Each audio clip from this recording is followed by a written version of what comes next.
ভারতীয়রাই ভারতীয় মিডিয়ার নাম দিয়েছে গদি মিডিয়া।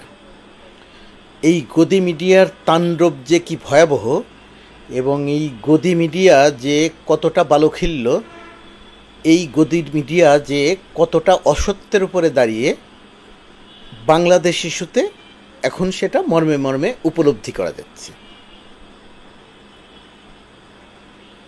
ভারতীয় মিডিয়া বিশেষ করে প্রথম দিকে ছিল বিশেষ করে কিছু স্যাটেলাইট চ্যানেল, পরবর্তীতে দেখা গেছে মেইন স্ট্রিমের পত্রিকাগুলো বাংলাদেশ বিষয়ে এমনভাবে সংবাদ প্রচার করছে যে ঘটনাগুলো বাংলাদেশে ঘটেনি। এই যে সংবাদ প্রচার করছে, এই সংবাদ ভারতীয়দেরকে তারা বিশ্বাসও করাতে পারছে।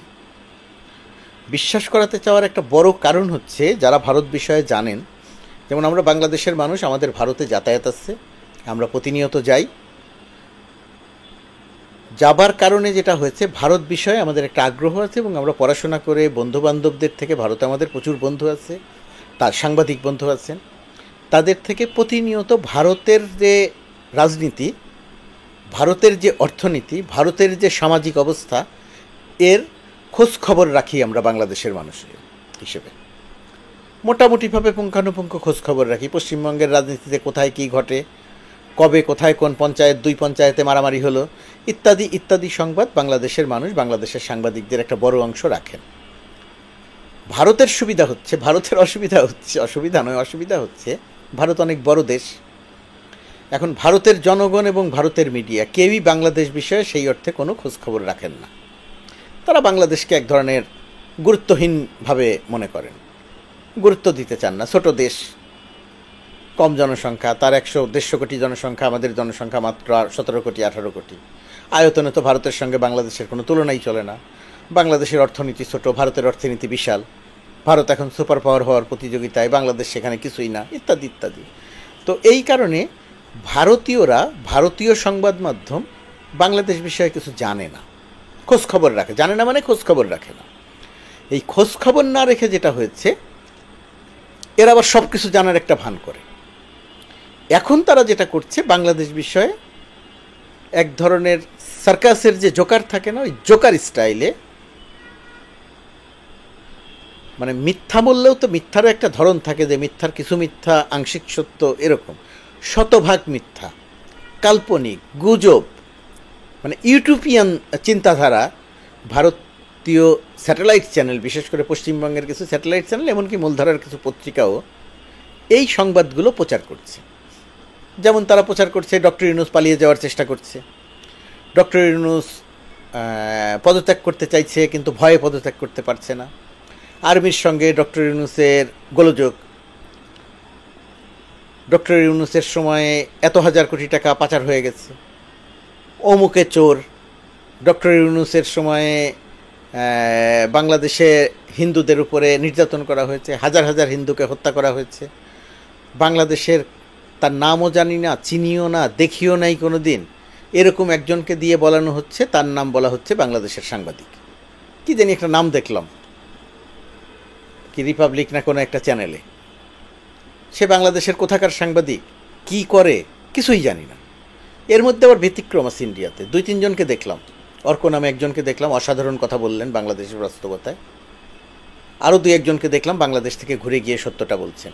কিন্তু এর বাইরে মূল যে অংশটা, এবারে শতভাগ মিথ্যা প্রোপাগান্ডা চালাচ্ছেন। এখন তাদের এই মিথ্যা প্রোপাগান্ডাকে আমি প্রথম অবস্থায় মনে করছিলাম গুরুত্ব দেওয়ার কিছু নেই, এত অসত্য সংবাদ, এত মিথ্যা সংবাদ, এত প্রোপাগান্ডা, এগুলোকে গুরুত্ব না দিলে আস্তে আস্তে এরা চুপ হয়ে যাবে, কেউ বিশ্বাস করবে না। প্রশ্ন হচ্ছে, বাংলাদেশের মানুষ এটাকে বিশ্বাস করছে না। এই প্রোপাগান্ডা বাংলাদেশের কোনো মানুষই বিশ্বাস করছে না। এবং ভারতীয় মিডিয়া যে কত আজগুবি মিডিয়া, সার্কাস মিডিয়া, এটা বাংলাদেশের মানুষ বুঝে গেছে। সুতরাং ভারতীয় মিডিয়ার গুরুত্ব আর বাংলাদেশে নাই।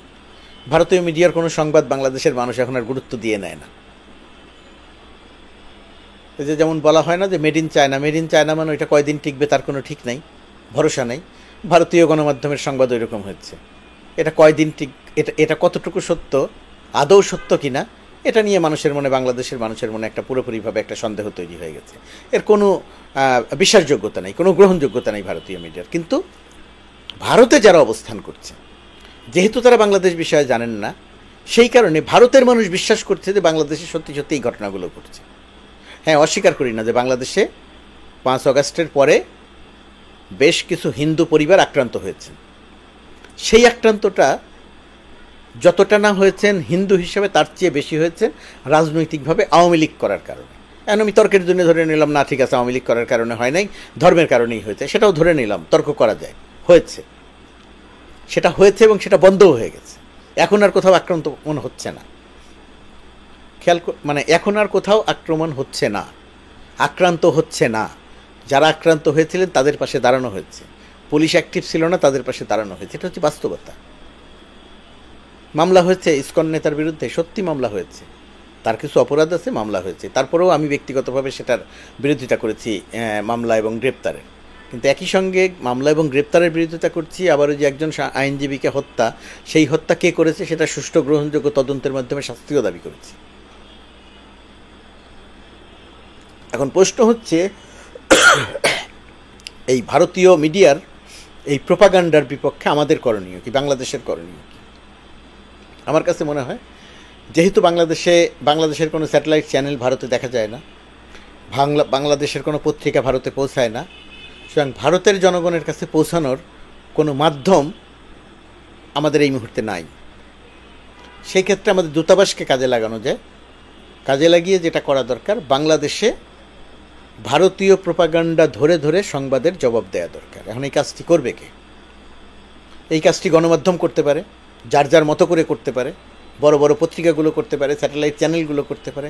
ওর ভারতীয় চ্যানেল যেভাবে গালাগালি করছে সেইভাবে নয়, ভারতীয় চ্যানেল যেভাবে জোকারি করছে সেইভাবে নয়, বস্তুনিষ্ঠভাবে তুলে ধরা। যেমন রিপাবলিক বাংলা, ওটা জোকার, ওই ছেলেটার কী জানি একটা নাম, তো এই জোকার যা করছে, ওই জোকার কি কি অসত্য তথ্য দিল এটা সুনির্দিষ্ট করে বলা যায়, আজকে এই জোকার এই এই এই এই অসত্য তথ্য দিয়েছে, মিথ্যা তথ্য দিয়েছে, সেগুলো বলা। এখন এই কাজটি গণমাধ্যম ধরে ধরে করতে পারে, বাংলাদেশের গণমাধ্যম ধরে ধরে করবে কিনা আমি জানি না।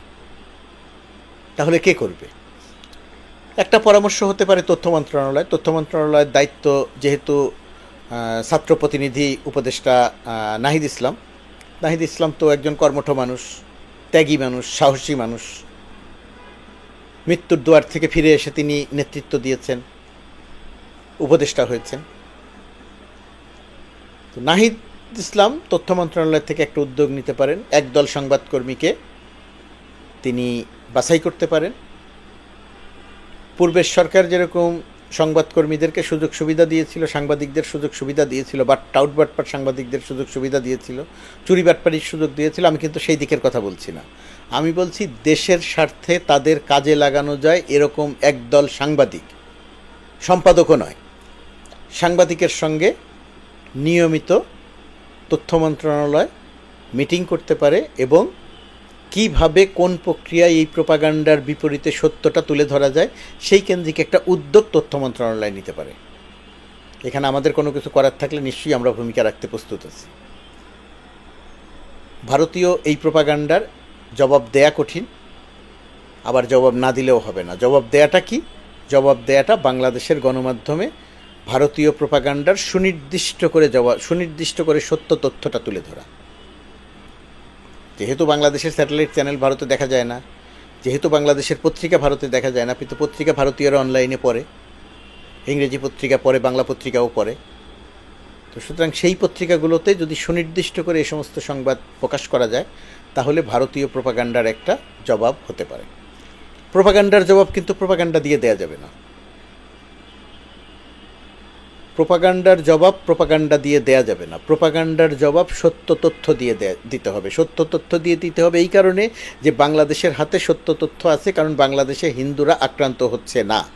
যে দু একটি ঘটনা ঘটছে কোনোটাকেই অস্বীকার করা দরকার নাই, সবগুলোকে স্বীকার করে নিয়ে বলা দরকার যেটা খুবই বিচ্ছিন্ন ঘটনা। আওয়ামী লীগের সময়ে হিন্দুরা এর চেয়ে বেশি আক্রান্ত হয়েছে।